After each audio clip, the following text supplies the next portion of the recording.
It's my pleasure, my joy. Well, welcome everyone to our third, I guess, Global Challenges to Democracy seminar of the semester. Fifth this year. Fifth this year, third of the semester. We've got a good thing going over here. But so sort of if you've been following along, I've seen some repeat participants, right? We're just really thinking about what are some of the key problems that democracies around the world are trying to solve, and this is certainly an important one, right? This question of establishing governance, right, over these places that used to be governed by armed groups.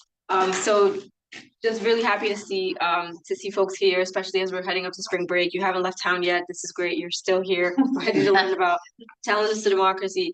So just to introduce myself, I'm Jenny De Gonzalez. I'm an assistant professor of public policy here at the Kennedy School. One of the coordinators of the Global Challenges to Democracy seminar, along with my colleague Gautam Nair. I was like when Spanishize it.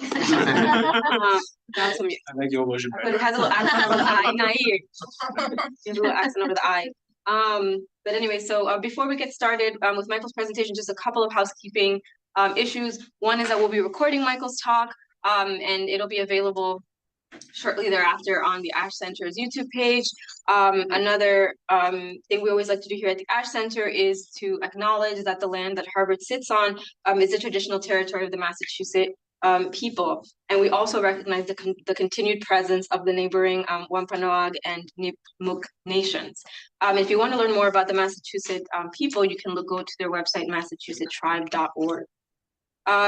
So without further ado, I'll just introduce Michael, who is an associate professor in the School of Government at La Universidad de los Andes, one of the top institutions in Latin America.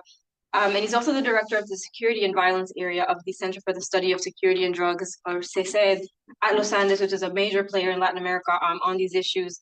Michael's research focuses on crime and political violence in Latin America, both contemporarily and also thinking about historical legacies of violence.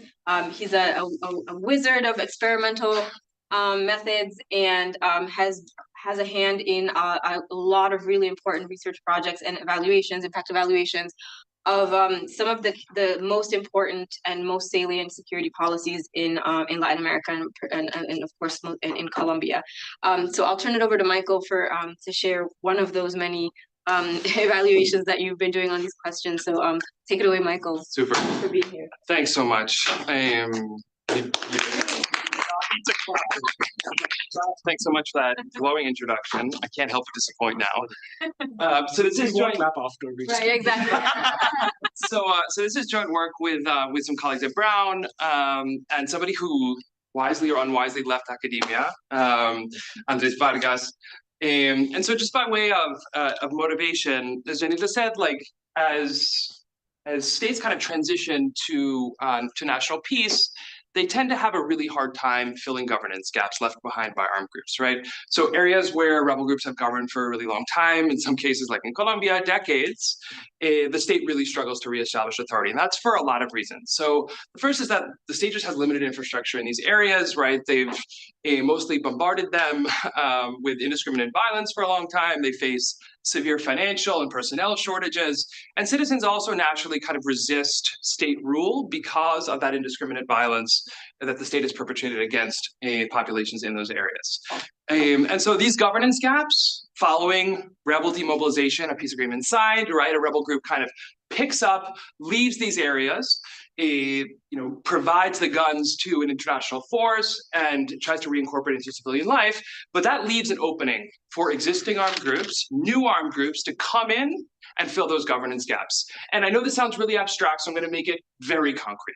Okay, so for another project, in 2019, we were collecting some data in a place called Planadas, Tolima, in Colombia, after the signing of the peace agreement in 2016 with the FARC. So the FARC demobilizes, and we come to this community in Planadas in 2019, and this pamphlet is circulating. Okay, and a rebel splinter group in Colombia is trying to impose, or is imposing, an 11 p.m. curfew. They're introducing measures to reduce noise in public spaces. Basically, you can't play music loud at night in the evenings. And they're imposing the death penalty for those who are consuming drugs, who are selling drugs, who are robbing pedestrians in public spaces, and so forth. This is the stuff of states. This is governance. This is what states do or should be doing. And in this case, the FARC left town and a FARC splinter group came in to fill the void. Okay, so when I talk about governance gaps, this is precisely what I'm talking about. So the core question for us is like, is there anything that states can do in order to fill those governance gaps before new actors, criminal or rebel actors, come in to fill that void? Okay, that's the basic research question that we're gonna try to address, to tackle here today. And for those who want to zone out for the next 20 or 25 minutes, this is the too long didn't read version of the talk. I'm going to show you guys that a really short, very cost-effective, very inexpensive intervention that was focused on dispute resolution, that brought together state authorities and communal authorities to resolve quotidian challenges in the community, had an incredible impact. It froze out armed groups. It reduced unresolved and violent disputes, and it improved perceptions of state authorities. Okay, and when I say short, I mean 10 hours per community. No government program is only 10 hours per community. No government program only costs $1,000 per community. So it's extremely cost effective. Okay, I'm going to tell you about why we think this works so well, obviously, and I'll tell you a lot more about the intervention in just a minute.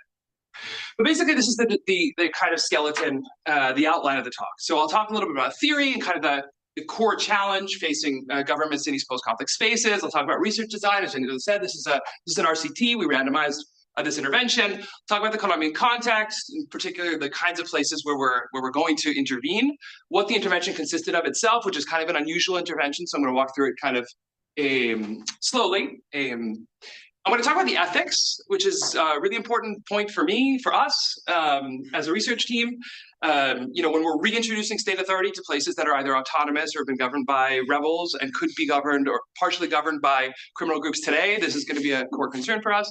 And obviously, I'll barrage you with lots of tables and all sorts of coefficients and so forth. And then I'll kind of conclude. Okay? Feel free to interrupt me. I didn't say this. Feel free to interrupt me with like clarifying questions during the talk. If you have like deep, profound thoughts that you want to discuss, that's great. If we can hold those till the end, that would be ideal. And I promise to leave plenty of time for that. All right.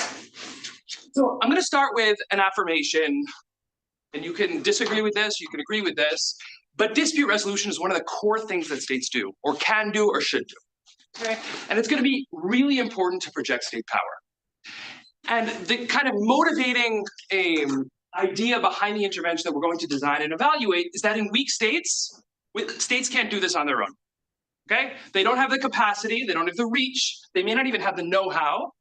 And so it's really important to partner with communal institutions in order to do this. So what are communal institutions? First of all, they're everywhere.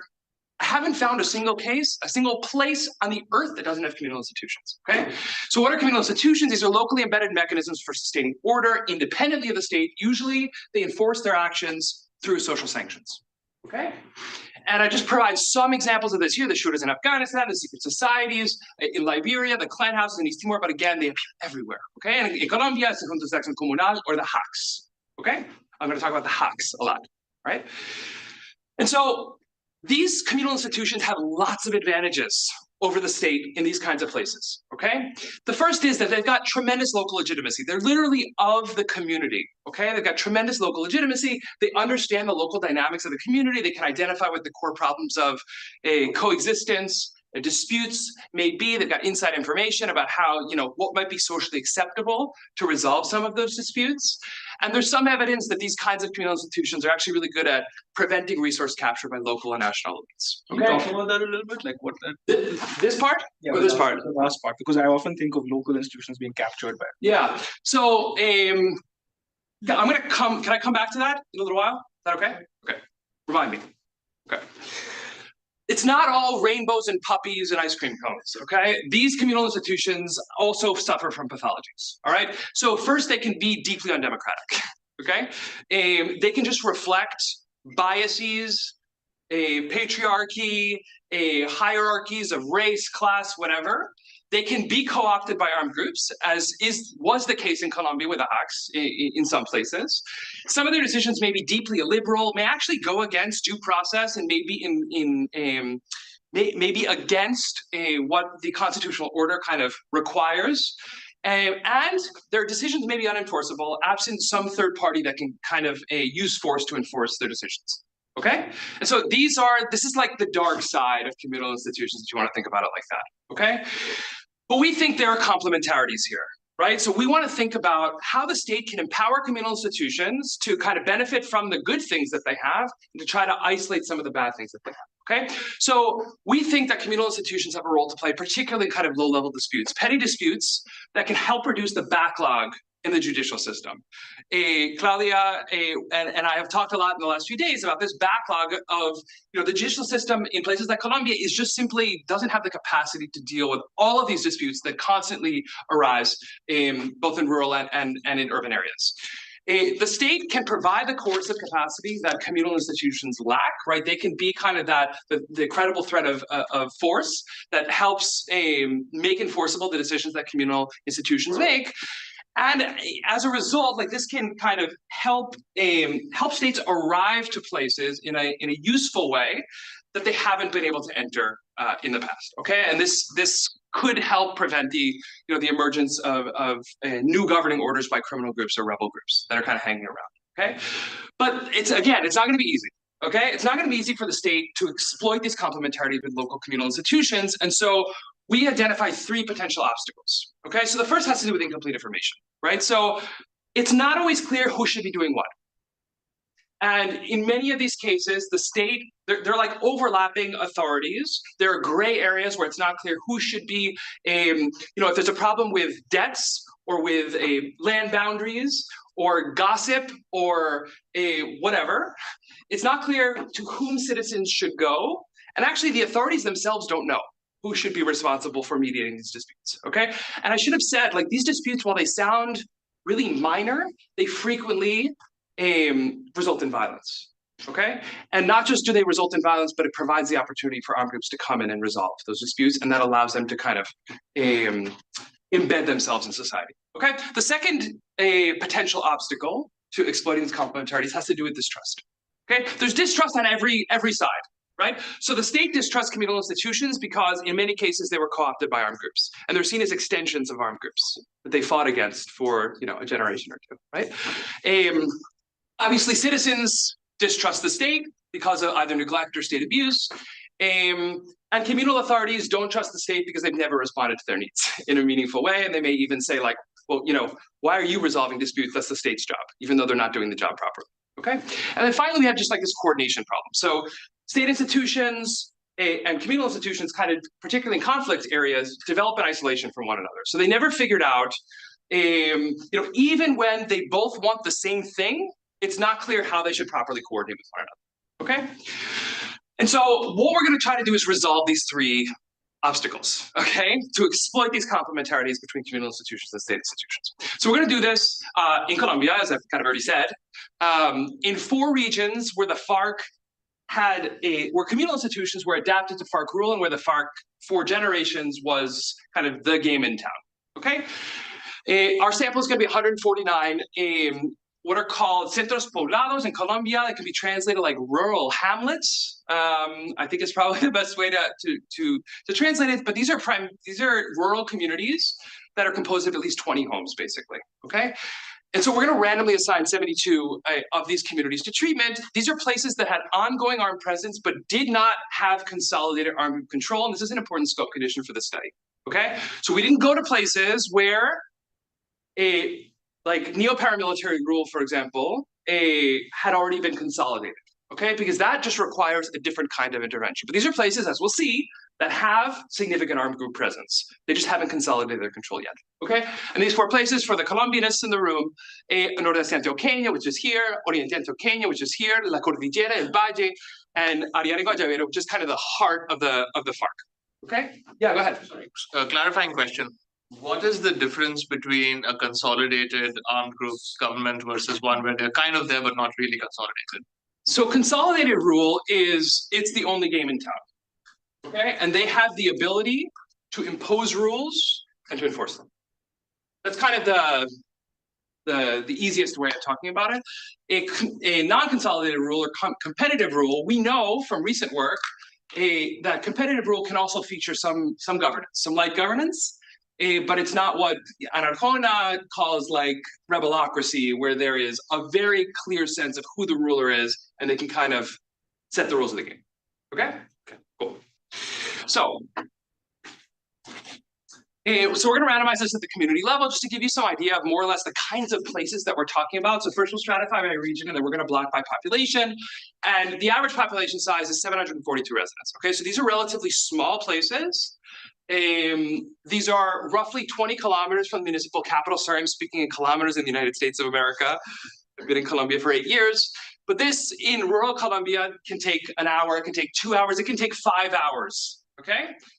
On municipal bus routes, for example. Okay, and we're talking about, you know, roughly 8 kilometers between the nearest treatment and control group. So if you're worried about spillovers, and we can talk about that, it's not a realistic possibility in rural Colombia. It's just not a concern. But anyway, we also randomize the order of the treatment. This just shows you some maps. It's kind of small for those who are there. You can look that way. So this is Colombia. These are the 4 places and the 4 regions where we worked. This is kind of a blown up version. The dark triangles are control communities, the light dots are treatment communities, and you can just kind of see more or less the distribution of these places over space. And if you want, we can talk more about why these places a little bit later on. Why Colombia? Other than the fact that I live there and love the place and think it's an amazing country to study these things, we just have tremendous heterogeneity in state presence and state governance. We've seen basically everything in terms of rebel governance, criminal governance. There's deep criminal governance and rebel governance. There's kind of light touch governance. And most importantly for this talk, right, there's a peace agreement with the FARC in 2016, sees them demobilize. 12,000 members of the FARC registered with reincorporation. And importantly, you know, the FARC was deeply involved in governance in many of the places that we're studying here, and they left behind these tremendous governance gaps, right? And so then you have a set of groups, some of which had pre-existed the demobilization of the FARC. These are the ELN, which is the largest other insurgent group. We've got the so-called paramilitary successor groups that are basically, you know, now kind of drug trafficking organizations. And then you have a set of FARC dissidents. These are folks who either never signed onto the agreement or who, after seeing implementation of the agreement, not kind of to their liking, decided to defect and went back to armed struggle. Okay. Another thing I want to say is that this also came from a policy demand from the Colombian government. So the Department of National Planning and UNDP, United Nations Development Program, approached us and said, we want to do this thing, will you help us do this thing? And we said we'd be happy to, okay? So there was interest in trying to solve this problem.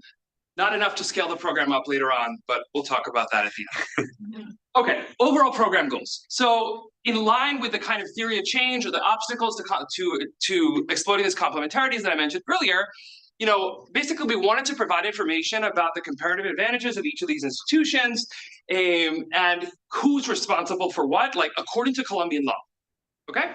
2, we wanted to build trust. So we needed to put these people in the same room in structured, trusting environments in which they could kind of like realistically figure out who the other is and what challenges each of them faced, okay? In a really safe space, okay?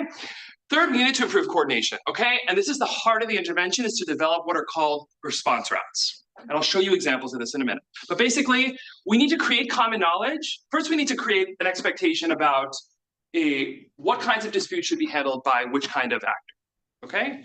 And then we need to create common knowledge in the community about those response routes, okay? And I'll show you exactly how we do that. But basically, all of this, we hope, leads to this, right? No longer do we need to rely on armed groups because dispute resolution at the local level is just going to work a lot better. There's going to be trust in the state institutions, in the communal institutions, and things will just flow a lot better. Okay, so who did we work with? Who are the actors that are going to like populate this experiment? So the first is police commanders. Okay, these are the police, the National Police of Colombia. Okay, and they're primarily responsible for enforcing the penal code. This is not a surprise to anybody, and this is especially the case for more serious crimes. Okay, then there's this poorly named police inspector. They're not the police. They're actually within the mayor's office, and they're responsible for dealing with problems of like that are lower level conflicts, okay? So disputes that don't rise to the level of crimes, okay? And then the Juntas de Acción Comunal, the HACs, okay? And they are responsible, this is literally maintaining harmony locally. So what the hell does that mean? I mean, it could mean a lot of things, right? But basically, in our baseline survey that we ran, 35% of those we surveyed said that they're the principal axis of governance in their communities. These guys are really important, okay? And so, the FARC knew that, and were very effective at leveraging this kind of this relationship locally to gather intelligence, to identify potential defectors. And so we want to kind of do the same thing that the FARC did, but in reverse, okay? And try to improve coordination between all of these three actors. These two, obviously, state institutions, and this is the communal actor. All right, so how, yeah, go ahead. Are the HUCs like sort of volunteers? Are they appointed? So yeah, so there are elections. Okay. There are elections for the HUCs, but it's all like local recruitment. In other words, like local residents, God, my English is so bad. They run for elections, like they run. Okay? It's voluntary. Exactly, it's voluntary. Exactly. Yeah. Okay. So what is the kind of meat and potatoes of the intervention? So first, we're going to work with state authorities. Okay, we're going to do a really fascinating exercise where we ask them to associate roles, like activities, with authorities. Factually, like who should be responsible for this kind of thing? Mistakes all over the place. All over the place, nobody knows who should be doing what. Okay, so that's like a first sign that this kind of intervention is worthwhile. We do the same thing with communal authorities. This we do in the municipal capital. This we do in the centros poblados, in the communities, the rural hamlets, okay? And then we get all these guys together. I say guys because they're mostly men, to agree on these tailor-made response routes for each community. Now, they get to decide what the response route looks like. There's only one requirement. It can't be against Colombian law. Okay? The HACs cannot be investigating murders. Yeah. No, we're not going to sign up for that. Okay? But anything that's within the bounds of Colombian law is fine. And then we get all the members of the local community together and we tell them about this thing. This response route that we think they should follow, okay? And then we post that response route at the local general store, la tiendita. It's like usually the primary gathering place in these rural hamlets, and it's the like most visible place where people can learn about the response routes. And again, this is implemented by UNDP and by a local NGO, Bogotá-based NGO in Colombia. I just want to show you what this looks like in practice. So this is module 1. These are obviously police officers and inspectores de policía. These are the members of the HACs, again, matching responsibilities to authorities. This is the first response route in a very kind of informal, bare bones kind of way. So first you go here, then you go here, and whatever. And we're going to make this prettier in a second. I'll show you. And then this is a diffusion kind of dissemination session where we tell community members about this thing. This is what it looks like beautified. Okay, so we did this in every treatment community. We made it pretty. And so, there's a problem of convivencia, of coexistence. If it's this kind of problem, you should go here. If it's this kind of problem, you should go here, okay? And on the bottom, we do two additional things. So we list the most common problems in the community, according to these leaders, and we provide the phone numbers and names of the inspector de policía, comandante de policía, the alcaldía, the mayor's office, and the HAC, okay? So that it's easy for people to approach state and communal authorities. Okay, ethics. I'm going to come back to this because I fear that I'm not going to have time to talk about all the things. Can we talk about this in Q&A? Is that okay with everybody? Yeah. Okay. This is really important to me. That's not why I'm skipping it. Okay. So what do we do? My ethics students are in the room, but we'll let you go. No. Let this slide, but I promise we'll come back to it at the end. Okay. So we do an inline survey. We've got 2,600 residents and more than 1,000 leaders. So we're going to randomly select residents, 18 per rural hamlet, and 88 purposefully selected leaders. So these are basically members of the HACs, so like the president, the vice president, the treasurer, whatever. Okay, we're going to include some costly behavioral measure.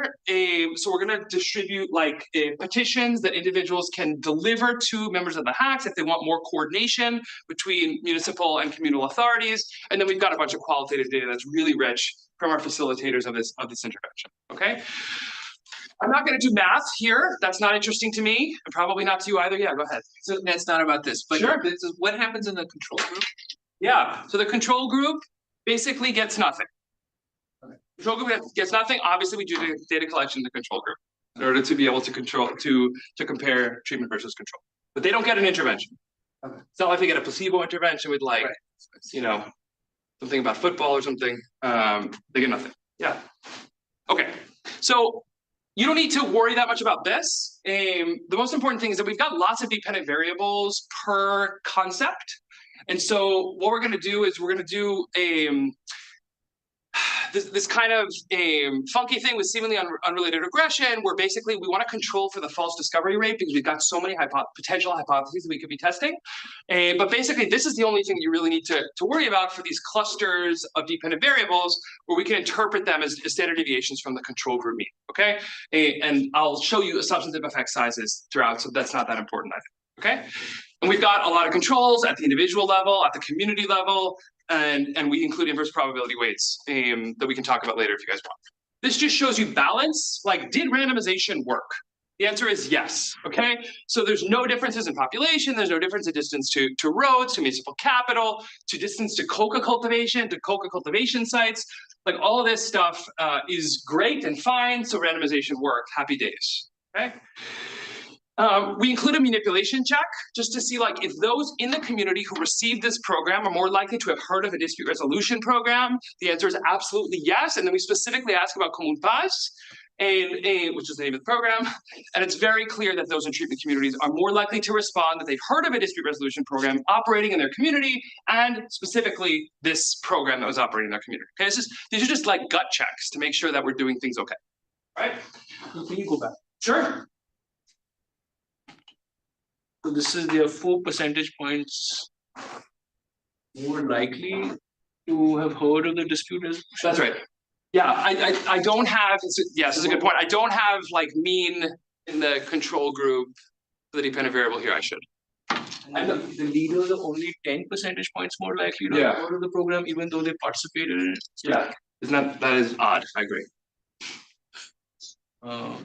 Okay. And so the ComunPaz is also only 3 percentage points as well. That's right, among residents. Remember, residents didn't necessarily participate in the program directly, right? They may have seen the thing that we hung up. They may have been in a part of that dissemination event, but maybe not. Okay, cool. This is very small. I apologize for that. This just kind of shows you the theory of change, right? Which I like to do for all the interventions. So like the obstacles that we meant to overcome, the program activities that we think match those obstacles, and then the specific outcomes, the specific dependent variables that we use to measure whether the program is having the intended effect or not. Okay, we don't need to go deep on this. We can come back to this if you guys would like. All right, so what did the intervention do? First, good news. It reduced the prevalence of unresolved and violent disputes at the community level. So I'm going to show you results that are kind of disaggregated by residents and leaders, as we just talked about, right?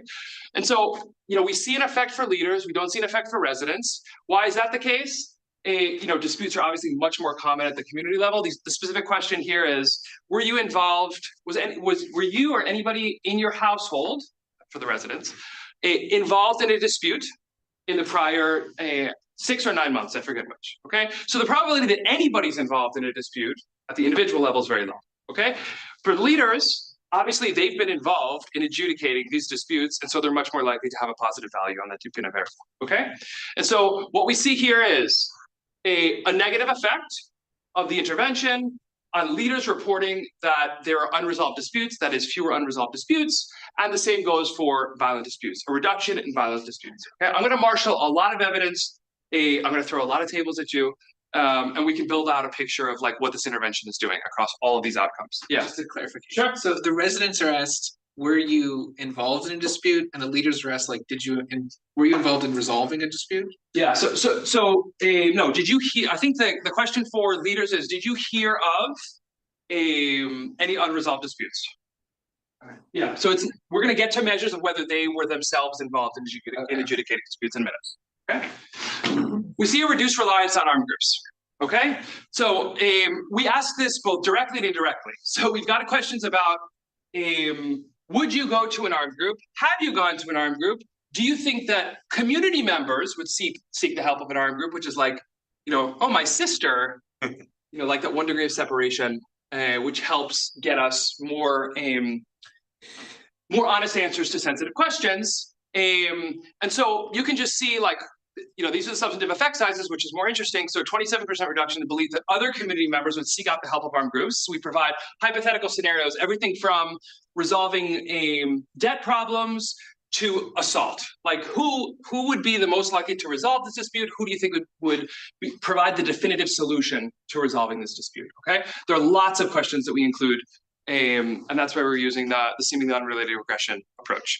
So, and a 48% reduction in the belief that other community members reported actual disputes to armed groups. So this is would seek the help, and this is the perception that other community members reported actual disputes to armed groups. Okay, so this is very clearly a reduction in reliance on armed groups. You will see here no increase on reliance in the hawks, and no increase on reliance on the police and police inspectors. The discussion section of the paper and the end of my talk will be devoted to that. Okay? Why? If we see reduction here, we don't see a corresponding increase here. Okay? And we entertain 3 hypotheses, and I'll tell you about that. Yeah, go ahead. Just clarification, are you gonna at some point tell us, like, break down the type of disputes and the nature of the disputes as it relates to who they would go to for resolving? Is that not picked up? So I could, but I won't. I won't in this talk, but we do elsewhere. So we ask a set of questions about hypothetical disputes and real disputes, okay? So they're like 2 sets of questions there. And we try to get at not just what you've done or what other community members have done, but also what you think other community members would do, okay? And so we have everything from trash collection, like problems of trash collection, which is a problem. Your cow is invading my land, those kinds of questions, which is really important in rural areas, to everything to like assault and battery, basically, okay? And so, yeah, we can look at program effects on each of these individually. We pre-registered these hypotheses using kind of like aggregated measures because we have so many dependent variables and that the probability of a false discovery like would be very high. Okay. Cool. All right. We don't see any increase in, yeah, go ahead. So the residents basically in hypothetical scenarios, Yeah. are Less likely than real, see, exactly. So there doesn't seem, this is a great point. So it doesn't seem, in real scenarios, they are not more likely to rely on this dispute resolution mechanism, but in hypothetical scenarios, they do. yeah, so these are both asking about other community members. So this isn't about reporting personal experience, right? And so we've resolved the social desirability problem, basically, right? Oh, why? So if I ask you something really uncomfortable and, how many times have you consumed cocaine in the last week? You would say 0. And if I ask you, how many times do you think people in this room might have consumed cocaine? You're far more likely to reveal a real response, an honest response. In other words, this is just one way of overcoming the social desirability problem. Okay. That makes sense? Yeah, and I have one more question. Yeah, so sure. what are the leaders, right? So in the previous slide, Totally. This. so the leaders say that they think there's fewer unresolved disputes because you said that they are actually dealing with fewer unresolved disputes. Correct. But in the next slide, Yep. you're not seeing any significant reduction among the On a reliance on armed groups. or on hawks, right? Or on hacks, and I will come back to that at the end. Or police. Exactly. I will come back to that at the end. Okay. All right. We don't see any effects on increased understanding about Colombian law. Despite the fact that we included a bunch of like informative, just like pure information about what the Colombian Constitution says about who could be resolving each kind of dispute, we actually see like, a broad understanding about here, what the most important disputes are in a given community. And so here we're just basically saying how much agreement is there within a given community about what the most important disputes are. Okay, and here we don't see any increase in understanding of the Hacks Authority, for example. Okay, and so this is just a no. Well, we can talk about that a little bit later if you want. Perceptions of armed groups. So we measure this a bunch of different ways. So We ask about the perception that armed groups would resolve disputes fairly and effectively. We ask whether whether a respondent thinks that other members of the community think that armed groups would resolve disputes fairly and effectively. I'll show you results in a minute from an endorsement experiment that we use. But basically here, we have very few positive perceptions of armed groups to begin with. Okay, something like 3.5% say that armed groups would resolve disputes effectively and fairly. So this means, on the one hand, that's actually great news, right? From the perspective of state building, because we're within the window of time before armed groups successfully consolidated control in these communities, which is exactly our sample. Like that's what we wanted.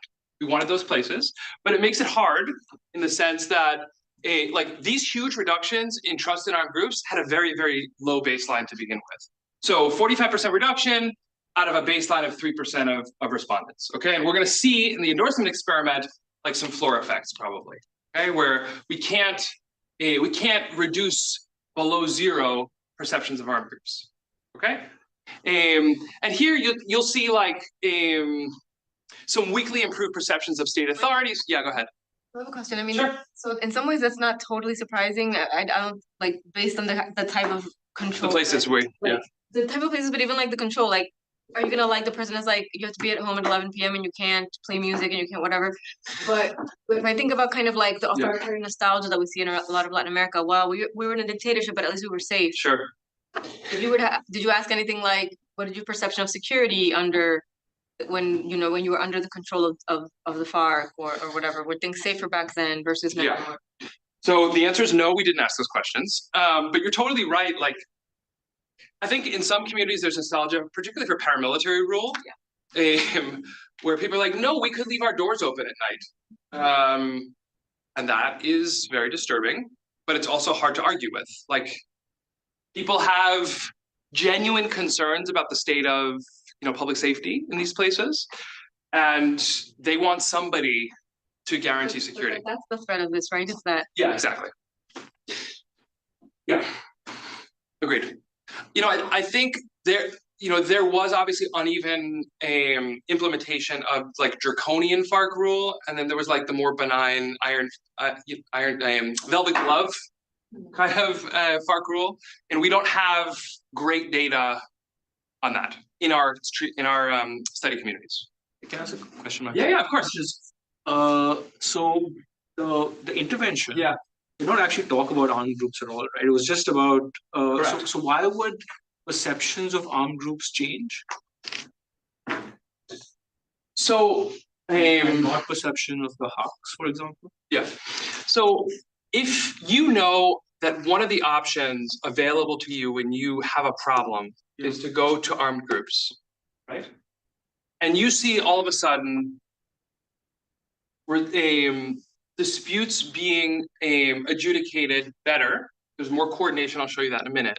There's more coordination between state authorities and communal authorities, for example. There are fewer violent disputes. There are fewer unresolved disputes. You've got less of a need to go to armed groups. Do you agree with that?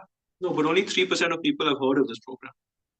In the treatment group and the control group. So how is it that like perceptions would change so radically? So you're saying this is an unrealistic reduction given the manipulation check? I mean, I to understand. See that as a manipulation check, but just basic knowledge and awareness is so low. So, I mean, and the program itself is not really directed at educating people about It is not. That's correct. Armed groups in any way. So what's it is intended to bring residents closer to state authorities. Yeah. Right. And I think in like the political imagination of these kinds of people, when you bring them in closer contact with the state, you are naturally bringing them further away from armed groups. No, I don't think you buy that. But no, I buy it. I buy it. I'm just asking a lot of questions. Yeah. Just a quick clarify. So is this a 45% reduction or percentage? No, it's 45%. So in other words, we are very low baseline level of trust in armed groups. It's like 14 to 15% of people trust. Or could be that the effect is attributed to other factors, not only to the treatment. So what do you have in mind? no, I don't know if you check for that. So I can tell you, so I think randomization helps us say that what we identify is probably due to treatment. Yeah, I think there's an open question about mechanisms, right? Like, why is it the case that armed groups are perceived less positively in treatment groups than control groups? Okay. But I think we can pretty convincingly say that this is because of treatment. Okay. So what time do I have to stop talking? We could do like maybe 10 more minutes. Okay, so I'm gonna skip that. So we see some evidence, not a ton. So okay. We ask questions like, do you have the number of the police commander stored in your cell phone? Do you have the number of the police inspector stored in your cell phone? When we're talking to leaders in particular, this is not going to be the case probably for residents. We ask whether a coordination among these different dispute resolution authorities, if there's a perception that this improves dispute resolution. Have you contacted either a police officer or a police inspector for help? This is in the case of leaders, like we asked the police inspector if they've contacted the hack and vice versa. And so we see, not like hearing with coordination with the hacks, when we ask leaders, like when we ask the police inspectors and the police commanders, it's very clear that there's an increased coordination with the hacks. We see when we ask the police inspectors, not the principal investigators, PI, if there's increased coordination between the hacks, the police, and the police inspectors, they seem to respond yes. This isn't like universal across the board. There's some evidence that it appears like there's increased coordination. Again, this is occurring, this survey is occurring months after the intervention is done. That's an important thing to say, which I don't think I said. Okay, so this is like, I think 4 months, 5 months after the intervention ended. And so we ask about, in the very recent past, is there increased coordination? Okay. We have some costly behavioral measures, which is interesting, and this posed a little bit of a puzzle, but we think it makes sense. So we provided petitions that residents could provide to the hacks, asking for increased coordination between communal institutions and state institutions, okay? And so then we called the president of the hack and we said, how many petitions do you have? Okay, and we compared treatment to control. So the idea here, pre-registered in our pre-analysis plan, is that we might expect positive effects. So like, there's kind of a positive feedback loop here. People are seeing more coordination. They want more coordination. And actually we find a negative effect, okay? And we think that's because the demand for coordination is high, but ComunPaz helped meet that demand, right? So if there's more effective coordination in treatment groups, citizens don't need more coordination. They already have it. Okay. Are they actually filing more petitions? Yeah. With ComunPaz? No, this is negative, right? So in ComunPaz, in treatment communities, they're filing fewer petitions than control communities. No, but that's in the experimental measure. But I just mean in general, like, does ComunPaz, outside of your costly measure that's measured in the survey, get more petitions that might help you to test this hypothesis of substitution?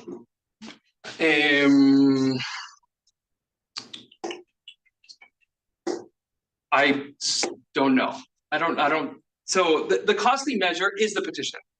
But presumably they're actually, for example, like working with the local government for, various dispute resolutions, right? So how many resolutions have been, resolved by the local government, and if those numbers are higher, okay, then that would give you this. So the petitions occur in the context of the survey. We measure the prevalence of disputes in the survey. There's no administrative data. Zero. Okay, cool. Yeah, go ahead. Why would in the policing world, we sometimes look at kind of increased police capacity or police reform or whatever, and then we'll be like, hey, crime goes up. Because people think, oh, I'm actually going to report crime now because more vigilant.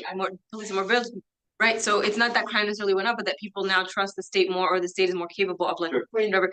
So wouldn't having ComunPaz They say to people, we can actually go, so wouldn't ComunPaz meeting the demand shouldn't it actually lead to more petitions? So if you felt like residents were being inspired by ComunPaz to be more engaged with their local authorities, then yes, and that's what we thought would happen. That what happened. Okay, basically, I think combined with the other outcomes, with the other results, we can contextualize this finding and say like, there was more coordination happening. We see it in the prior, where is it? Here, in this prior slide. And so people feel like, well, why do I need that thing that I already have? That's kind of the working hypothesis that we have for this slide. Okay, but again, like with experiments, you like do the best you can. You kind of at some point have to send a paper out for review. Okay, so then the puzzle, which I kind of teased at the beginning, which is, all right, so we've got more disputes that are being resolved in treatment communities, right? But it seems like nobody's resolving them, right? So we don't see an increase in state authorities, nor communal institutions, nor armed groups. So the question is, who's resolving these freaking disputes? Okay, so that's what we're going to try to answer here. So one possibility is that direct dialogue is what's happening. Okay, ComunPaz may have like prompted residents to be better capable of resolving their disputes kind of one-on-one. And so that's totally plausible, okay? And in our qualitative data, we actually find that direct dialogue is a super important first step in resolving disputes because we ask people about their preferences over different actors and different forms of resolving conflicts. In our quantitative data, we've got a third of folks saying that direct dialogue is the most appropriate response to conflicts, but direct dialogue is no more likely to be preferred in treatment communities versus control communities, so that can explain the puzzle, okay? Second potential explanation. Maybe we created really complex response routes. I mean, like, without wanting to, or without knowing it, or whatever. And so there's no reliance on any particular authority. This is just like evenly distributed across lots of different authorities. So we don't see like a concentration among armed groups. We don't see a concentration among communal authorities or whatever. And so there's like, we're able to see, obviously, the complexity of response routes. So the modal response route involves 3 different authorities and 7 different mechanisms. Maybe that's really complicated. And so the observable implication here is that we should be more likely to see forum shopping, okay? That is relying on multiple authorities to resolve any given dispute. And this is actually one of the core concerns. This actually kind of motivated the entire intervention, right? Because forum shopping is really inefficient and really destructive in a variety of ways, okay? We don't find evidence for that, okay? So very few residents, a minority of residents and minority of leaders relied on more than one authority, okay? So we don't see evidence of forum shopping. That kind of can explain why we don't see an increase in particular kinds of authorities resolving these disputes, and forum shopping was no more common in treatment communities than control communities. That's not what's happening. And more than one authority in this context means what? Like police? So state, yeah. So state, we'll combine police and police inspectors, PACs, criminal authorities, armed groups. Those 3 kind of buckets, right? And then the third one, maybe we created norms of self-regulation. Okay, so maybe instead of throwing my trash on my neighbor's yard, maybe now I think twice about doing that.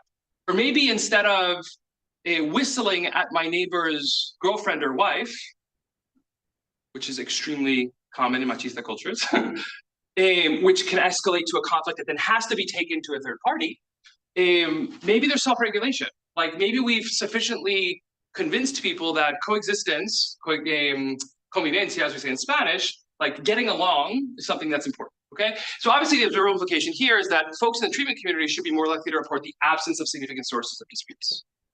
Okay, and we actually find evidence this is the case. This is kind of cool and interesting that we can change norms about doing shitty things to one another.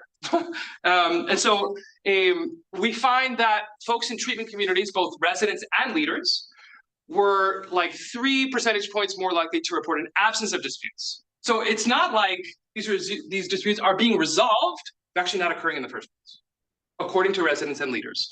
And these are pretty big effects relative to the control group mean. So this is the percentage point increase, and this is the percent increase. Yeah, go ahead. The dissemination of the resolution routes, was there any language around coexistence, cohabitation? Like, was there? Yeah, there was. Okay. There was, yeah. So this was pitched to residents and leaders as a proyecto de convivencia. This is about peaceful coexistence and making communities less dispute-ridden. So yes, that was a stated aim of the program, and that was very clear to everybody. Yeah. Jenny, you had a question here or no? Yeah, just wondering, like, did you ask about this specifically in the surveys? Because it seems like you're kind of like, hey, maybe this is what's going on. Totally. So this data about the absence of disputes comes from the survey. No, but like about the why. So have you have you started to about the self-regulation? No. So we have to infer. No, we didn't because these things emerge after you have data. Right? After you kind of you put together all these results and you're like, oh wow.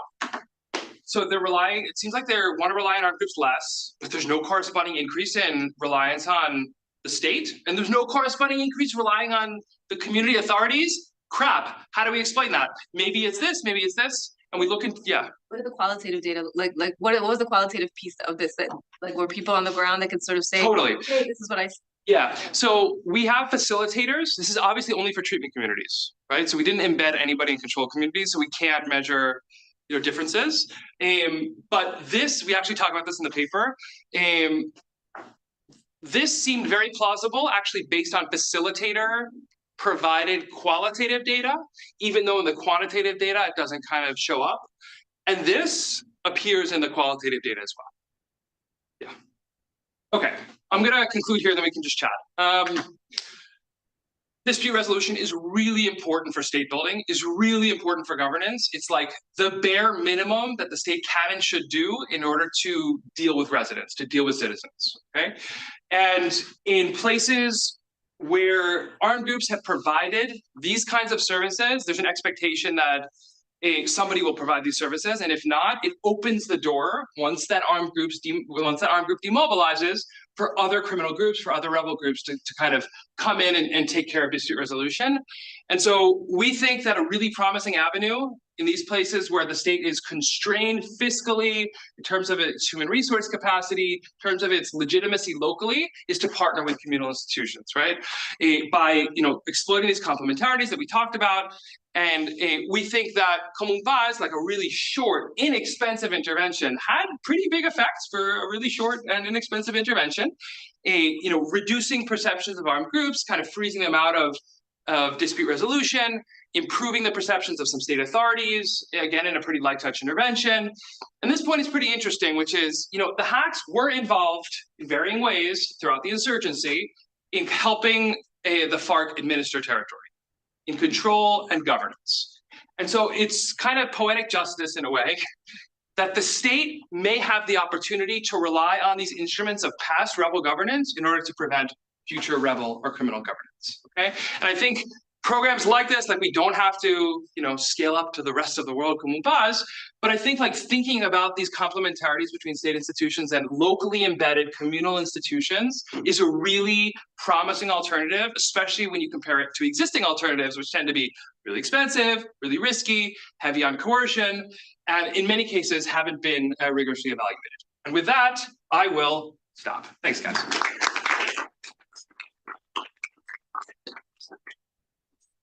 Will you manage Q&A or should I? Cool.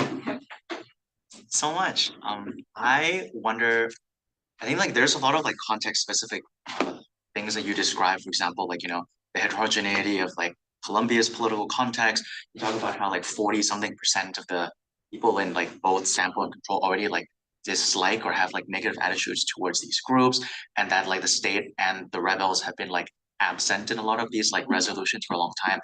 What is the confidence level you think you have with external validity for this, and maybe exporting this model to conflict resolution after the civil war in Burma, or do you feel this is a very particularly Latin American, Colombian, hard to generalize paper? So I'll start out with a really simple answer, which is the dodge, which is it's an empirical question we need to try. And then I'll go deeper. So I think the deeper question is like, what are the specific characteristics of the Colombian context that would be present in other places that would predict either success or failure? So I think Colombia is, obviously one of the longest civil wars, certainly in the Western Hemisphere, if not in the world. And so that permitted a degree of embeddedness of the FARC in local communities, but the FARC didn't get really, really strong until like the 80s, 90s, okay? And so we shouldn't think like the first 20 years of FARC was like FARC light, very light, okay? And so we should kind of not think that the FARC was governing deeply in these communities for like 55, 60 years. That's the first thing I would say. So how deeply embedded insurgents were able to be in local communities, how strong these local communal authorities are, how widely respected and like legitimate they're seen to be. These seem to me to be the questions that I would need to know an answer to before recommending whether to scale up or not. One scope condition that I will absolutely say has to do with control, current day control. So I mentioned that we didn't go to places that were already under complete territorial control of an armed actor. And so I have no idea how this would work in those kinds of places. So when you go to Afghanistan and you have places that are entirely controlled by the Taliban, I have no idea how a program like this would work. Chances are not well, okay? Because there needs to be some way for the state to enter, to get there. And if it can't, then like providing a viable alternative to armed group rule doesn't make sense because there is no viable alternative to armed group rule. And so I think one of the Taliban is the state. No? Yeah, no, exactly. No, but before the US withdrawal, for example. Yeah, that's right. But I think like that would be a core scope condition for me is I don't think this works in places where armed groups have complete control.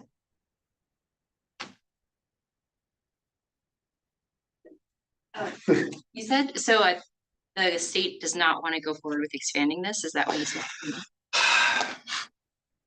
It's not that the state doesn't want to go forward with expanding it. It's that they didn't. This is being recorded for Zoom, so let's have that conversation after.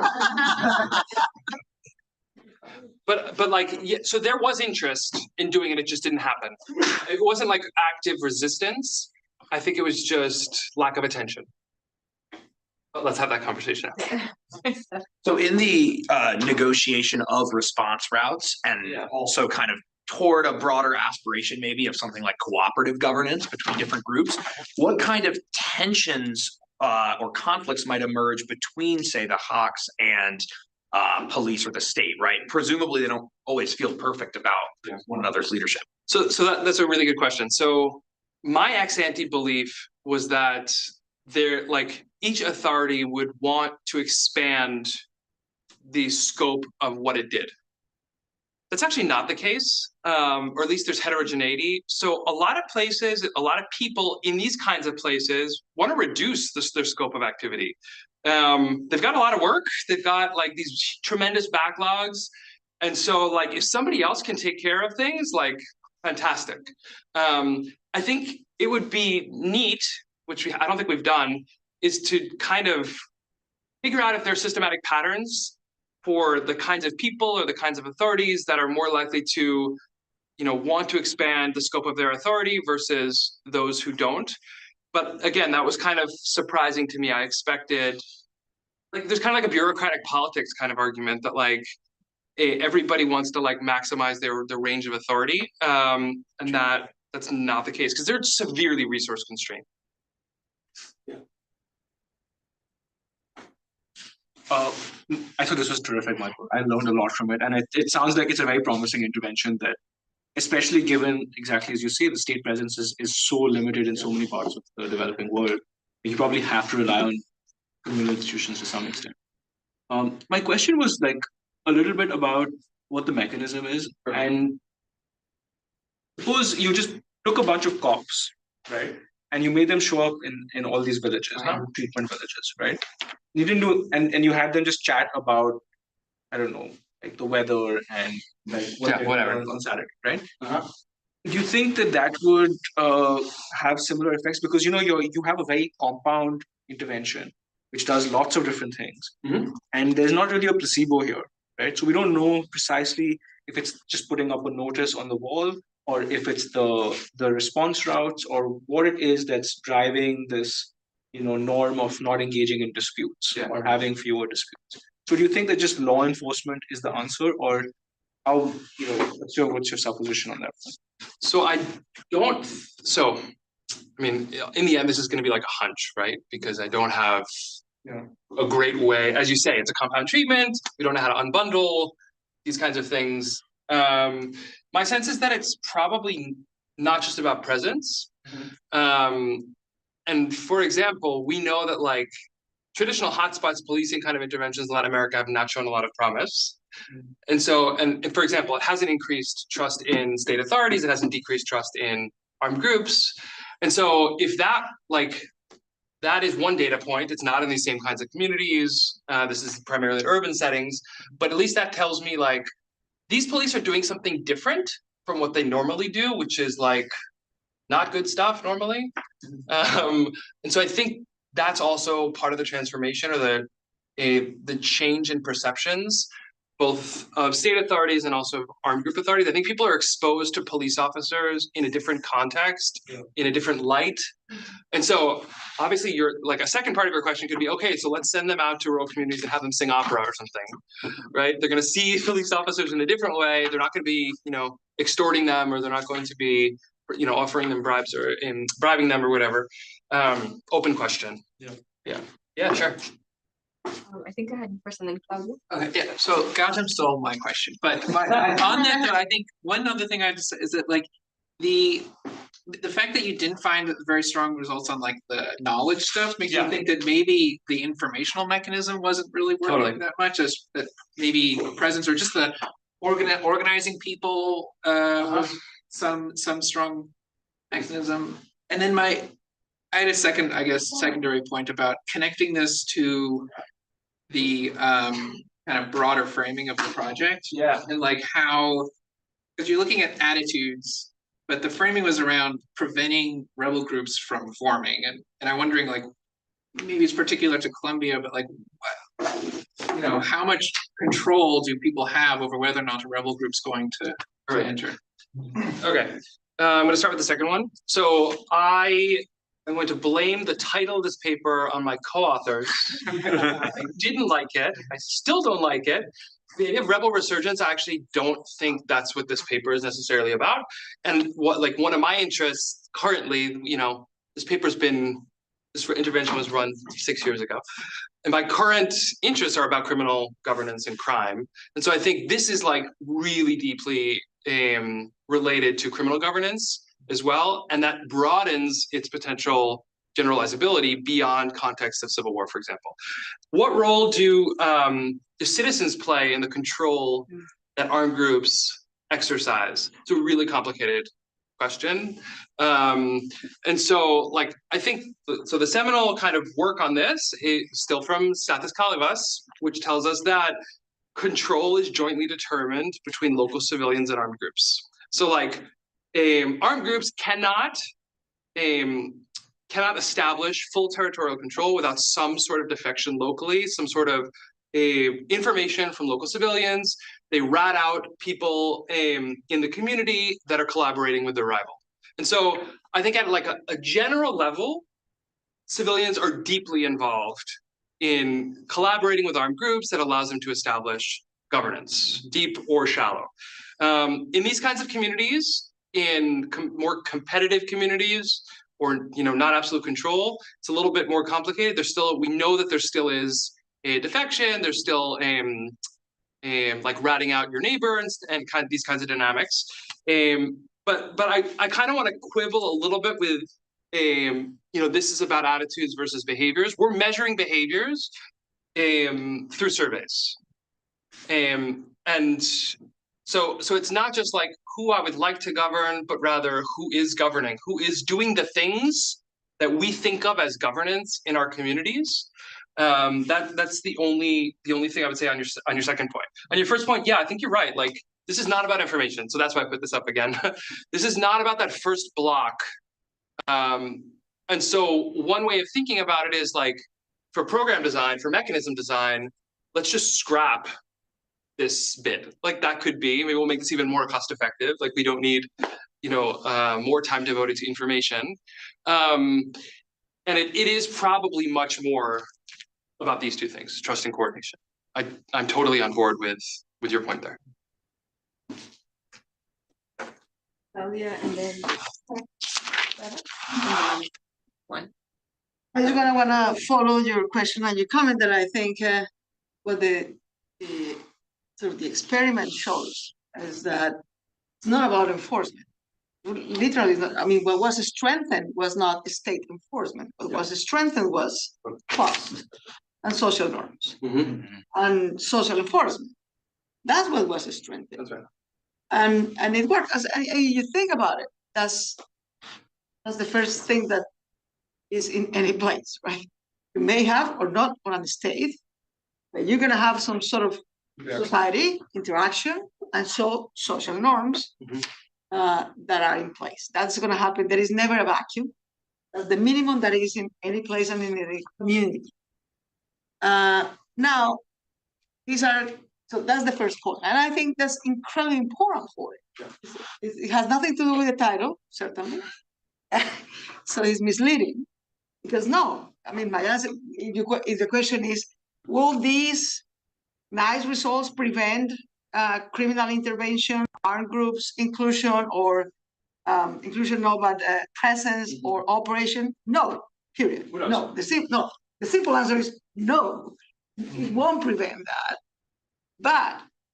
But because as much as you can have social norms, if there is a pretty army guy and a group able to threaten you with no other opponent with the same level, they will intervene. How much they will long or last or able to control, that's a different issue. But to intervene, they can for sure. And the second thing that I think is worth exploring, I know this is a little while, but is how, if you come back to this place, if circumstances has not changed much, I mean, the scope conditions that you had. Because if the scope conditions change, then forget it. Next to go to next tab. But if the scope condition doesn't change very much, what happened now? That would be what happened now. Because if it is able to sustain through time on itself, then the mechanism is clear. It's social norms and it works. Period. Whether or not it will translate into a state governance, that's a different question. It took centuries in other contexts. And the last comment that I want to mention is, I don't think this is pre-Colombian. Of course, this is Colombian. But first of all, in the entire Global South, almost in any country, but particularly for the Global South countries, heterogeneity in state presence across the territory is like a given, right? So that's given. Absent or voids or gaps of a state governance, so because of this heterogeneity, that's given. Some sort of social norms at the local level, that's given. What is not given necessarily, and that could be particularly Colombian or for some other places, unfortunate, is that civil war or armed conflict at the least, or some form of rebel or criminal governance is in place. That's not what is not common. So it may happen in some places. It may not happen in other places. But at least 3 out of the 4, you may find it everywhere in the Global South. So in that sense, and if the mechanism is social norm, this is quite interesting actually. Whether or not can it translate later on into state governance, that's an open question that is, I think, important for many places in the Global South. Thank you. So if I understood correctly, the intervention was mainly done with the police instructors and the hats, right? The leaders of the hats. So there are 3, right? So there's two kinds of state authorities, which are the police inspectors and police, actual police. There are the HACs, the Juntas de Acción Comunal, which are the communal institutions. And then by extension, armed groups, but they're not involved in the intervention. Yeah, but you didn't work directly No. with the residents. Did we work with the residents? So in the fourth module, I saw kind of a picture, but I didn't understand how was the intervention. great. So in that fourth module, we bring together everybody in the community.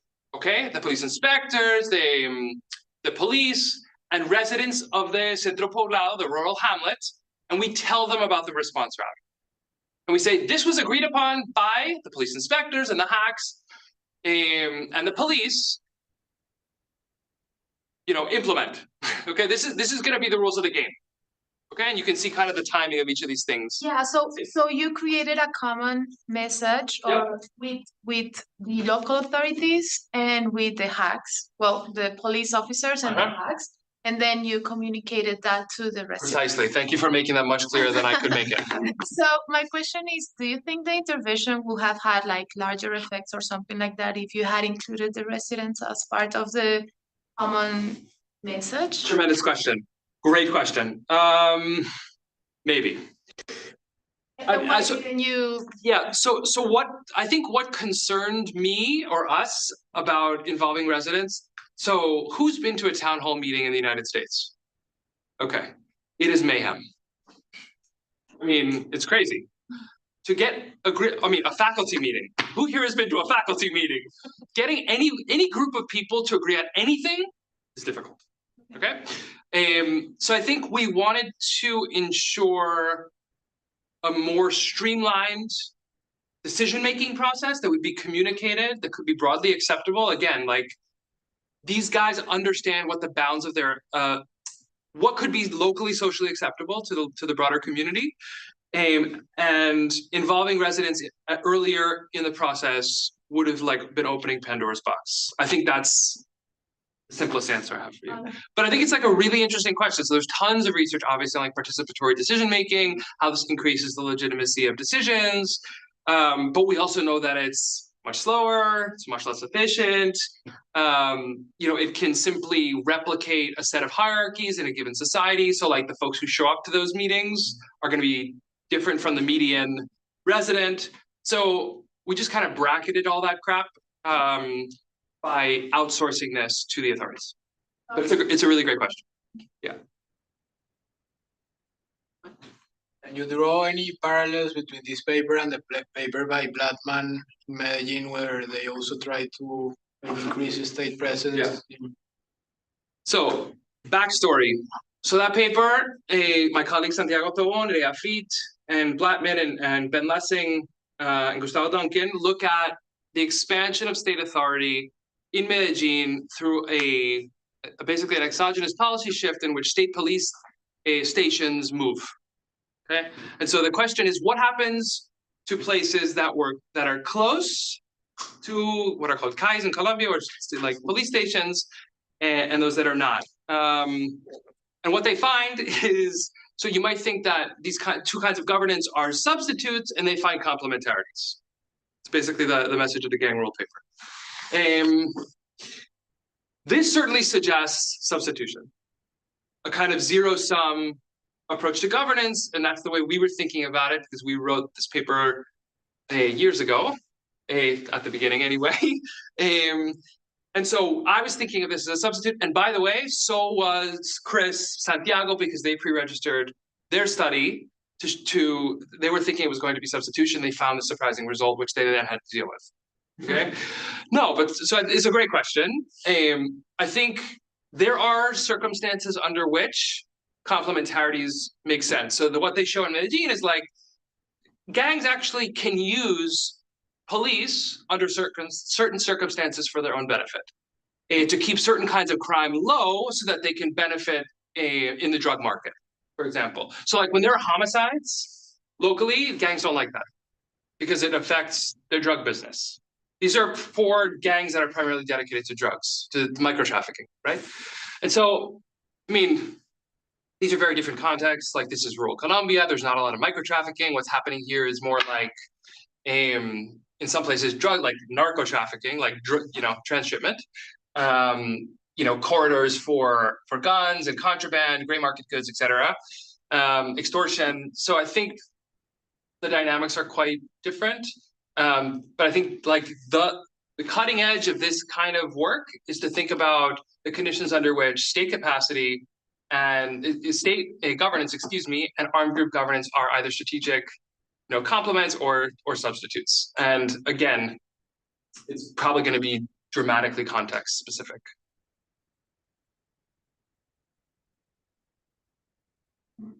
Right, and then This is a question on module 3. Is that part participatory, or are you just taking each of their inputs? Exactly. So basically, a photo. So you can't see the people, but the people who you don't see in this photo are the police inspectors, the police commanders, and the HACs, the members of the HACs. So we get them together in a room and they design the response routes together alone for the Centro Poblado. But participatory among those individuals. Exactly, but without residents. Yeah. Residents are not involved in the construction of the response routes. Yeah. That's correct. I'm curious if you have any theories around the size of these villages. I mean, the fact that there's 700 people and the workings of social networks and how effective this was in setting social norms. Yeah. I imagine like just in this photo on the right here, we have at least a small percentage or a notable percentage of that entire community. And I'm curious how much of the working here is just the fact that someone got to participate in something like this. Tremendous question. I wish I knew. You always think about things that you'd like to measure after the fact, but that helps for future work. But yeah, kind of diffusion of these messages through kind of different networks is totally fascinating and definitely worth thinking about and trying to measure. I agree. Yeah. I was gonna ask about the ethics. Yeah, great. Let's do that. Fantastic. Thanks for bringing me back. So I think we had like 3 worries here. So the first was we were going to bring police into places where they either didn't feel comfortable going, that's why they didn't go, or were too lazy to go, that's why they didn't go. That's one thing.